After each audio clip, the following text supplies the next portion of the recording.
Hello મિત્રો, જય શ્રી કૃષ્ણ. મારી હોમ કુકિંગ રસોઈની ચેનલમાં તમારું સ્વાગત છે.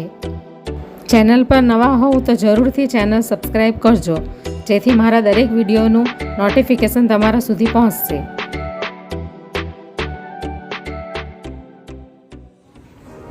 તો આજે હું સાબુદાણાની ખીચડીની રેસીપી શેર કરવાની છું, એટલે કે આપણે વ્રતમાં ખાઈએ ને એ ખીચડી.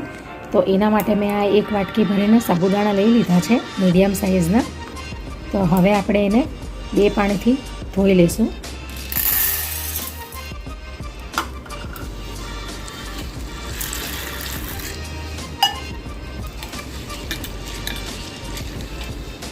તો સાબુદાણાને મેં ધોઈ લીધા છે 2 પાણીથી. તો હવે આપણે એને 2 કલાક માટે પલાળીને રાખીશું. તો એના માટે આપણે આ સાબુદાણા ડૂબે એટલું જ પાણી નાખવાનું છે અંદર. બસ આટલું જ પાણી નાખીશું આપણે, એટલે સાબુદાણા બરાબર ડૂબી જવા જોઈએ એટલું જ આપણે પાણી નાખીશું. તો સરસ છૂટા એવા પલળશે. તો સાબુદાણા ડૂબે એટલું આપણે અંદર પાણી નાખવાનું છે. હવે આપણે એને 2 થી 3 કલાક માટે પલાળીને રાખીશું. હવે આપણે એને ઢાંકીને મૂકી દઈશું. તો હવે 3 કલાક થઈ ગયા છે. તો હવે સાબુદાણા બરાબર પલળી ગયા છે.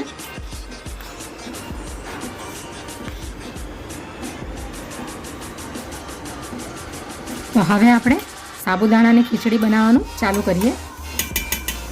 તો હવે આપણે સૌથી પહેલાં બટાકાને અને સિંગદાણાને ફ્રાય કરી લઈશું.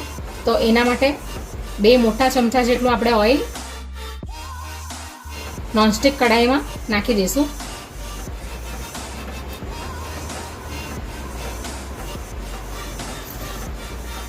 તો સૌથી પહેલાં આપણે બટાકાને ફ્રાય કરી લઈશું.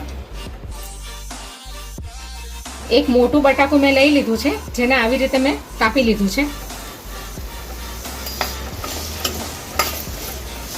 હવે આપણે એને બરાબર ફ્રાય કરી લઈશું.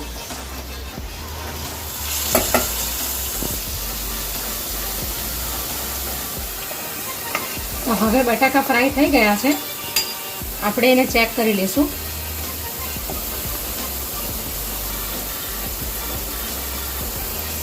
હવે આપણે એને એક ડીશમાં કાઢી લઈશું.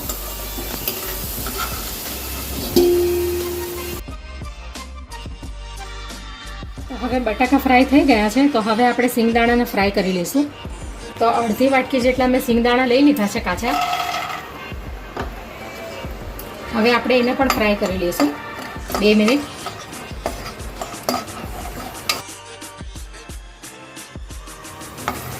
સિંગદાણા પણ શેકાઈ ગયા છે.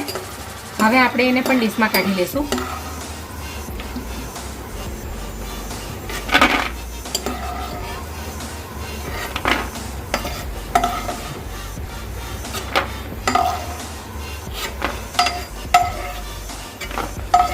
હવે આપણે આ જ કઢાઈની અંદર, આ જ તેલની અંદર આપણે 1 ચમચી જીરું નાખી દઈશું.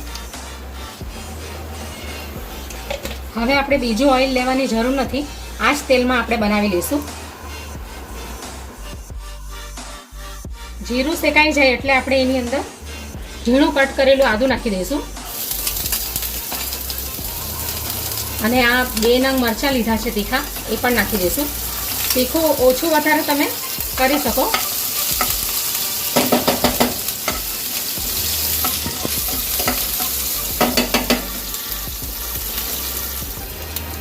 હવે આપણે આ ઝીણું એક મીડિયમ સાઇઝનું મેં ટામેટું લઈ લીધું છે, એ નાખી દઈશું અંદર.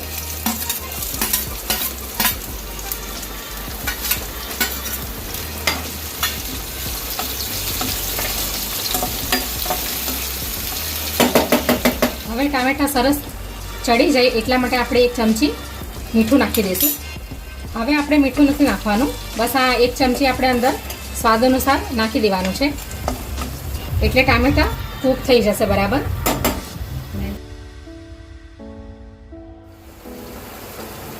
તો ટામેટા પણ સરસ ચડી ગયા છે.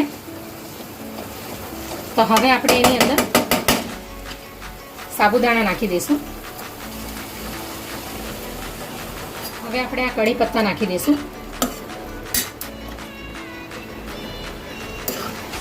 હવે મિક્સ કરી લઈએ.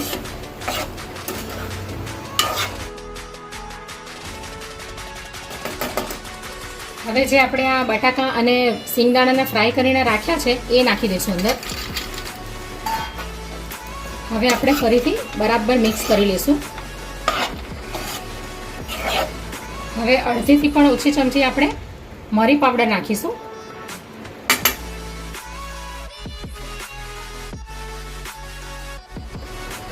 હવે આપણે 2 મિનિટ એને ઢાંકીને રાખશું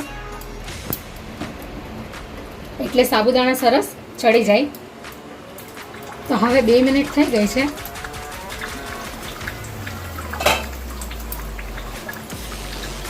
તો સાબુદાણાની ખીચડી રેડી થઈ ગઈ છે.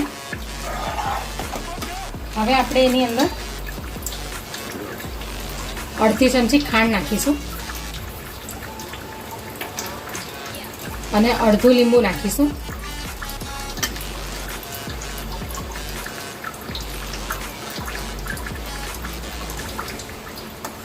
મિક્સ કરી લઈશું બરાબર. ખાંડ અને લીંબુ તમારે નાખવું હોય તો નાખવાનું, નહીં તો પછી સ્કીપ કરી દેવાનું.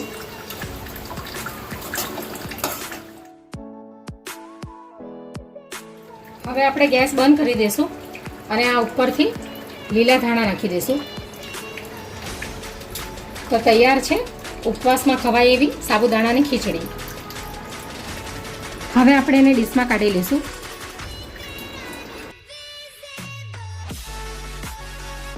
તો તૈયાર છે શ્રાવણ સ્પેશિયલ સાબુદાણાની ફરાળી ખીચડી.